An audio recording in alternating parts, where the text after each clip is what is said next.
Good afternoon friends, मैं रत्न त्रिपाठी हाजिर हूँ एक बार फिर से अवसर क्लासेस में। सबसे पहले तो मैं आप लोगों का स्वागत करता हूँ, बताता हूँ मैं लेकर के आया हूँ भारतीय संविधान मतलब इंडियन कॉन्स्टिट्यूशन की नेक्स्ट क्लास। पिछली क्लास में हमने सबसे पहले पढ़ा था रेगुलेटिंग एक्ट जो आया था 1773 ईस्वी में। 1773 के बाद फिर उसके बाद एक एक्ट आया 1781 में, जिसको हमने बोला अमेंडिंग एक्ट या संशोधनात्मक एक्ट या ठीक है। तो 1773 में जो रेगुलेटिंग आया उसके बारे में हमने पढ़ा, उससे जो क्वेश्चन बने तो उसके बारे में बताया। 1781 में अमेंडिंग एक्ट या संशोधनात्मक एक्ट जो आया उसके बारे में पढ़ा, या एक्ट ऑफ सेटलमेंट भी इसको बोलते हैं, ठीक है, एक्ट ऑफ सेटलमेंट। तो सबसे पहले हमने पढ़ा था रेगुलेटिंग एक्ट, ठीक है। उसके बाद 1781 में आया एक्ट ऑफ सेटलमेंट, ठीक है, एक्ट ऑफ सेटलमेंट या संशोधनात्मक एक्ट। तो आज हम बात करेंगे, हमने बताया था इसके बाद 1784 3 साल बाद इसके बाद एक एक्ट आया था Pitt's India act, Pitt's India act. तो हमने कल की क्लास में बताया था कि आज हम पिट्स इंडिया एक्ट के बारे में पढ़ेंगे। पिट्स इंडिया एक्ट में क्या क्या लाया गया, क्या क्या नियम और कानून बनाए गए, कौन कौन से नियम इसमें रखे गए, ठीक है, क्या अलग करने की कोशिश की, जो कमियां थी रेगुलेटिंग एक्ट की, एक्ट ऑफ सेटलमेंट की, उनको पूरा करने के लिए पिट्स एक्ट ऑफ इंडिया लाया गया। तो सबसे पहले मैं कहना चाहूंगा जो भी लोग चैनल पर नए हैं, वीडियो देख रहे हैं, प्लीज चैनल को सब्सक्राइब करें, बेल आइकन का बटन बता हुआ है उसको भी दबा दीजिएगा, जिससे आपके पास नोटिफिकेशन आना रहे। तो आज हम बात कर रहे थे पिट्स इंडिया एक्ट के बारे में। तो सबसे पहले जानते हैं इस जो भाई संशोधनात्मक है, इसको एक्ट ऑफ सेटलमेंट को हमने बताया था संशोधनात्मक एक्ट के नाम से जाना जाता था। क्यों? क्योंकि रेगुलेटिंग एक्ट में कुछ संशोधन किए गए थे, इसलिए इसको अमेंडिंग या संशोधनात्मक एक्ट भी नाम दिया गया था। अब बात करेंगे 1784 के पिट्स इंडिया एक्ट के बारे में। तो सबसे पहली बात यह याद रखने के लिए इसको पिट्स इंडिया एक्ट क्यों नाम दिया गया। तो दरअसल ये जो एक्ट था ये इंग्लैंड के जो प्रधानमंत्री थे उनके द्वारा लाया गया था, और उन प्रधानमंत्री का नाम था पिट्स। क्या नाम था? इंग्लैंड के जो पीएम थे उनके द्वारा ये लाया गया था। इंग्लैंड के पीएम जो थे, प्राइम मिनिस्टर थे, प्रधानमंत्री थे, उनके द्वारा लाया गया था और उनका नाम था पिट्स। इसीलिए इस एक्ट को पिट्स इंडिया एक्ट के नाम से जाना जाता है। किस नाम से जाना जाता है? पिट्स ने। क्यों? कि ये एक्ट जो 1784 का अधिनियम था, एक्ट को हिंदी में बात करते हैं तो अधिनियम की बात करें, पिट्स इंडिया एक्ट के नाम से जिसे जाना जाता है, ये इंग्लैंड के प्रधानमंत्री मिस्टर पिट्स के द्वारा लाया गया था, इसलिए इसका नाम उन्हीं के नाम पर दिया गया और इसका नाम रखा गया पिट्स इंडिया एक्ट। इसके अंतर्गत यह व्यवस्था की गई कि जो ब्रिटेन की महारानी थी, उन्होंने कंपनी पर पूरी तरीके से अपना अधिकार स्थापित करने की कोशिश की। ब्रिटेन की महारानी ने क्या किया कि जब पिट्स इंडिया एक्ट लाया गया था उसमें सबसे पहला नियम यही बनाया गया था, सबसे पहली बात यही रखी गई थी कि उनका मूड यही था कि अब जो आधिपत्य है कंपनी के ऊपर वो ब्रिटेन की महारानी पूरी तरीके से अपने हाथ में लेना चाहती थी। इसीलिए उन्होंने क्या किया, जो व्यापारिक मामले थे, जो व्यापार करने के मामले थे, वो तो उन्होंने कंपनी के हाथ में रहने दिए, वो कंपनी देखेगी, लेकिन जितने भी राजनीतिक मामले थे वो उन्होंने स्वयं अपने हाथ में ले लिए। क्या हुआ फिर एक बार सुन लीजिएगा। पिट्स इंडिया एक्ट के अंतर्गत ब्रिटेन की महारानी ने क्या किया, वो कंपनी, उनका मेन मकसद था, उन्होंने दिमाग लगाया और ब्रिटेन की महारानी ने कंपनी के ऊपर पूरा आधिपत्य करने के लिए कोशिश करी। और इसके अंतर्गत उन्होंने क्या किया कि जो कंपनी के व्यापारिक मामले थे वो तो कंपनी को दे दिए, लेकिन जितने भी पूरे मामले थे उन्होंने पूरी तरीके से उन्हें अपने हाथों में ले लिया, ठीक है। तो अब इसके बारे में, इसको करने के लिए उन्होंने क्या किया, उन्होंने एक बोर्ड ऑफ कंट्रोलर और बोर्ड ऑफ डायरेक्टर की स्थापना की। किसकी? बोर्ड ऑफ कंट्रोलर, ठीक है, और board of director.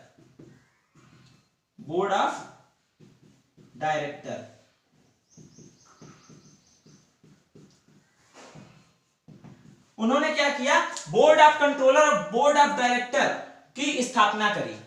Board of controller की स्थापना करी गई थी, बोर्ड ऑफ कंट्रोलर BC ठीक है, बोर्ड ऑफ कंट्रोलर की स्थापना करी थी बोर्ड ऑफ डायरेक्टर पर नियंत्रण रखने के लिए। बोर्ड ऑफ डायरेक्टर हमने बताया था पिछली बार जो रेगुलेटिंग एक्ट था उसमें बनाया गया था, 24 सदस्यों की टीम थी।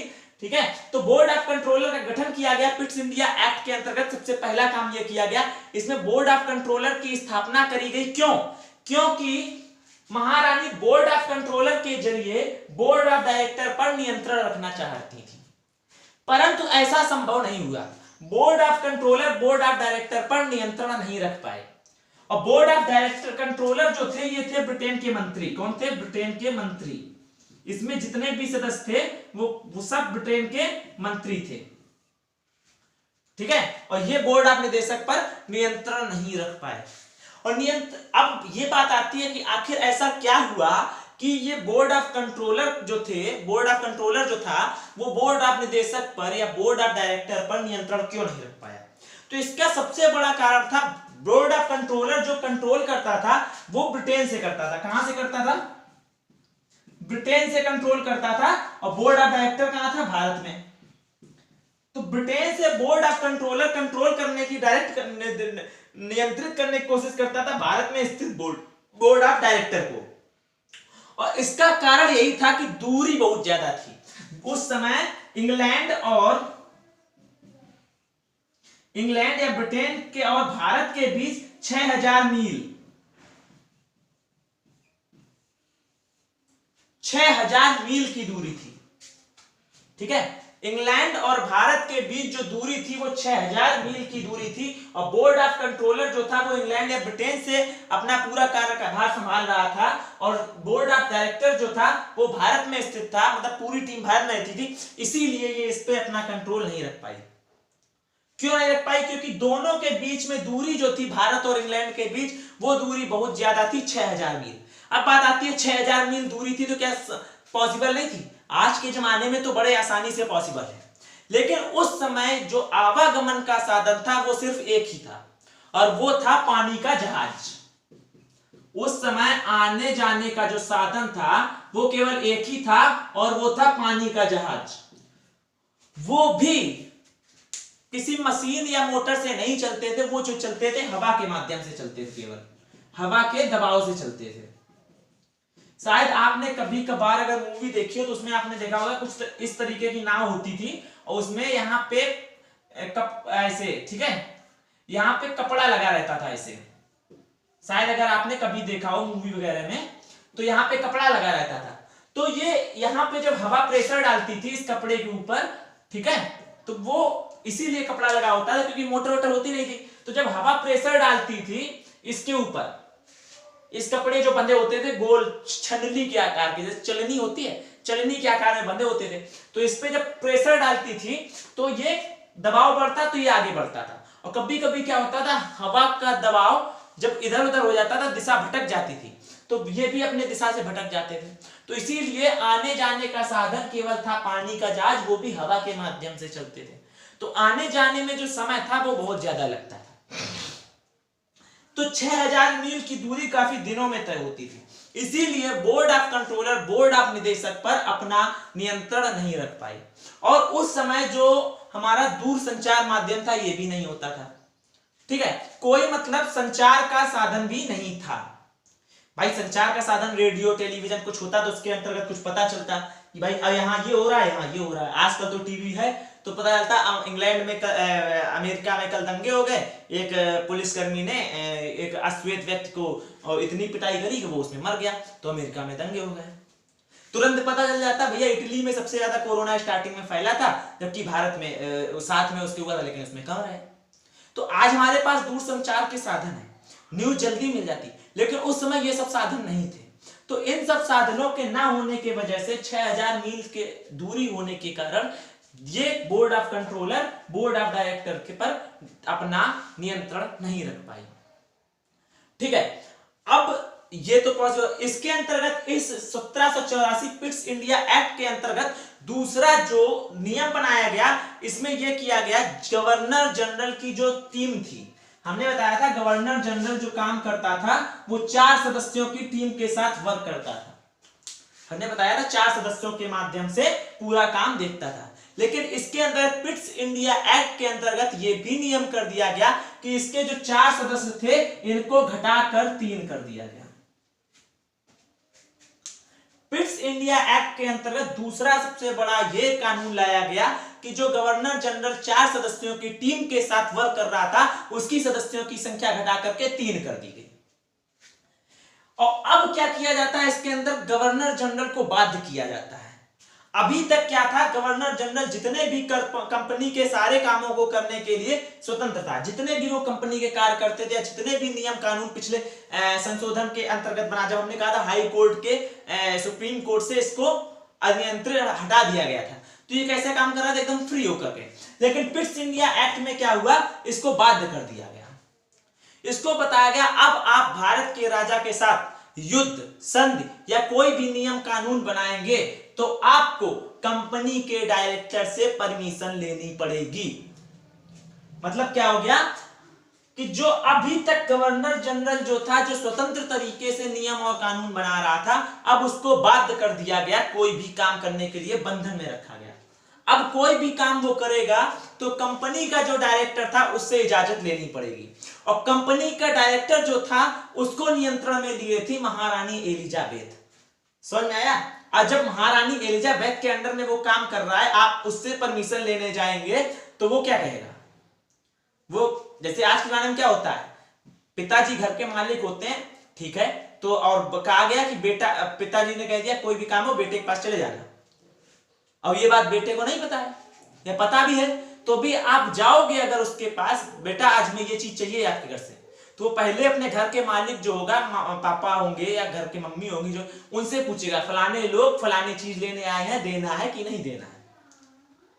तो वही चीज थी कि गवर्नर जनरल जाता है निदेशक के पास, कंपनी के जो निदेशक था उससे पूछना था, लेकिन वो क्या कर रहा है, जब उसके ऊपर नियंत्रण है महारानी एलिजाबेथ का, ब्रिटेन की महारानी का, तो वो पूछेगा उनसे गवर्नर साहब ऐसी परमिशन लेने आए हैं, दे या ना दे। मतलब अब कंपनी पर जो पूर्ण शासन था वो किसका हो जाएगा, ब्रिटेन की महारानी अब पूरी तरीके से नियंत्रण स्थापित करने की कोशिश कर रही है गवर्नर जनरल को बाध्य करके।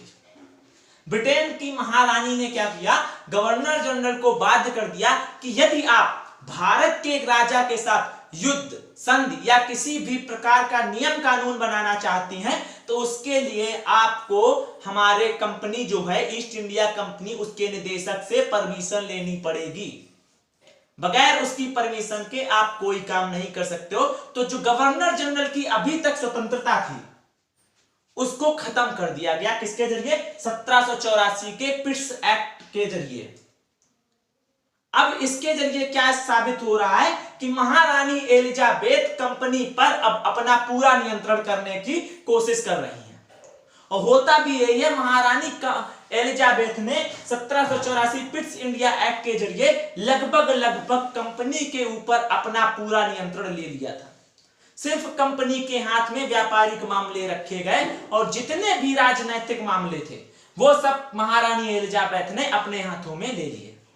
इसीलिए उन्होंने 2 लोगों की गठन किया, एक पहला बोर्ड ऑफ कंट्रोलर मैंने बताया, दूसरा बोर्ड ऑफ डायरेक्टर। लेकिन हुआ क्या, board of controller, board of निदेशक पर या बोर्ड ऑफ डायरेक्टर पर नियंत्रण नहीं रख पाया, इसलिए पिट्स इंडिया एक्ट यहां पर थोड़ा कमजोर साबित हुआ। अब इस पिट्स इंडिया एक्ट को और मजबूत बनाने के लिए 1793 में एक एक्ट लाया जाएगा। कब? 1793 में। इसको बोलेंगे चार्टर अधिनियम। 1793 में एक अधिनियम लाया जाएगा जिसे हम जानेंगे चार्टर अधिनियम के नाम से। तो इसके बाद पिट्स इंडिया एक्ट के बाद जो हम पढ़ेंगे वो पढ़ेंगे 1793 का अधिनियम, मतलब चार्टर अधिनियम। 1793 का चार्टर अधिनियम। तो आज हमने बात करी किसके बारे में, पिट्स इंडिया एक्ट के बारे में। तो पिट्स इंडिया एक्ट के बारे में सबसे पहला पॉइंट, 1784 में एक एक्ट लेकर के आया गया जिसे इंग्लैंड के प्रधानमंत्री के द्वारा लाया गया और इंग्लैंड के प्रधानमंत्री का नाम था पिट्स, इसीलिए इस एक्ट का नाम भी उन्हीं के नाम पर दिया गया और इस एक्ट का नाम पड़ा पिट्स इंडिया एक्ट, जो 1784 में इंग्लैंड के प्रधानमंत्री के द्वारा लाया गया। इसमें 2 चीजें हुई। महारानी एलिजाबेथ ने सबसे पहला काम किया कि कंपनी के हाथों में जितने भी व्यापारिक मामले थे वो कंपनी के हाथों में दे दिए, बाकी जितने भी राजनीतिक मामले थे वो उन्होंने अपने हाथों में लेने की कोशिश करी। इसके लिए उन्होंने बोर्ड ऑफ कंट्रोलर और बोर्ड ऑफ निदेशक की स्थापना की। बोर्ड ऑफ कंट्रोलर को बोर्ड ऑफ निदेशक के ऊपर नियंत्रण रखने के लिए बनाया गया था, लेकिन बोर्ड ऑफ कंट्रोलर इंग्लैंड से अपना काम करता था और बोर्ड ऑफ निदेशक भारत से अपना काम करता था, और इंग्लैंड और भारत के बीच दूरी 6000 मील से भी अधिक थी। 6000 मील कुछ थी, तो 6000 मील से भी अधिक थी। और इस दूरी को उस समय नापने का या तय करने का सिर्फ एक ही जरिया था, पानी के जहाज। और उस टाइम ये जहाज भी सिर्फ और सिर्फ हवा के माध्यम से चलते थे, इसलिए 6000 मील की दूरी के कारण board of controller, board of निदेशक पर अपना नियंत्रण रखने में नाकाम रहा।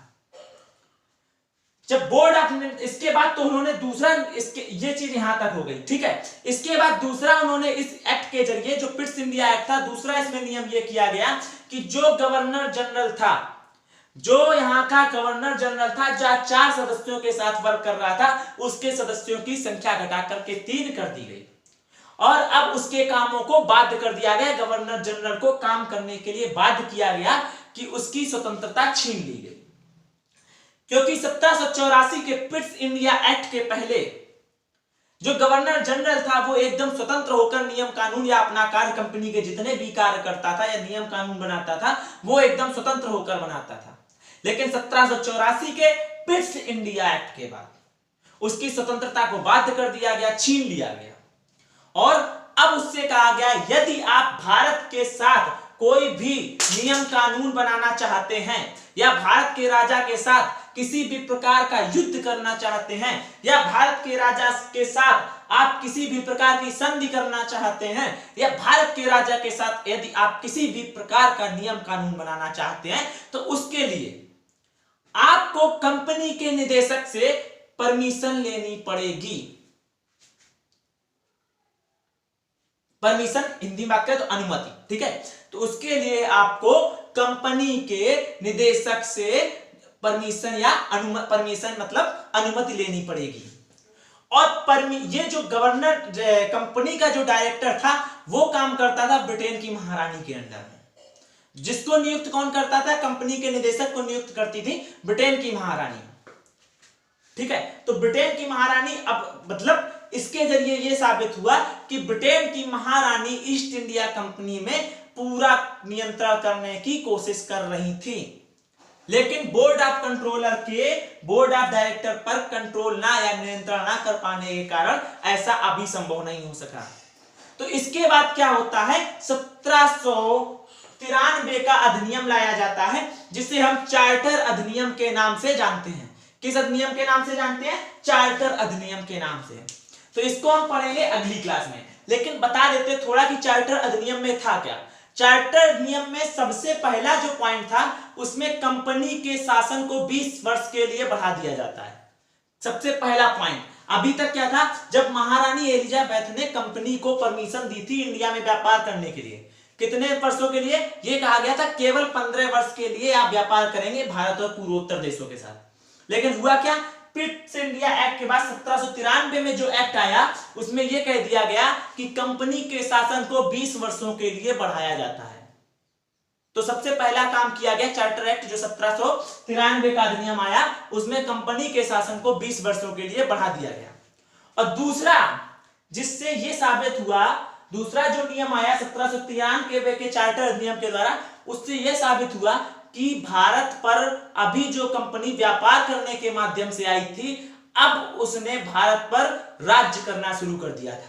क्योंकि दूसरे नियम में यह कहा गया था कि जो कंपनी के कर्मचारियों को वेतन अभी तक कंपनी देती थी, अभी तक जो वेतन कर्मचारियों को, अधिकारियों को कंपनी अपने पास से दे रही थी, अब वो भारत के जो लगान वसूला जाएगा या जो भारत का वर्चस्व राजस्व होगा, उससे अब कंपनी के कर्मचारियों को वेतन दिया जाएगा। और इससे यह साबित हुआ कि अभी तक जो कंपनी भारत में व्यापार करने के लिए आई थी, अब वो भारत में अपना साम्राज्य स्थापित कर चुकी थी।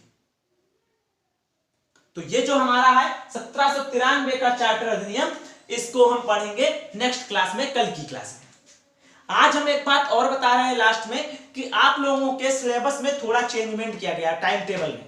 है क्या? अभी जो हफ्ते के 6 दिन मैं आपकी कॉन्स्टिट्यूशन या पॉलिटी की ही क्लास ले रहा हूं, तो इसको 3 दिन कर दिया गया है।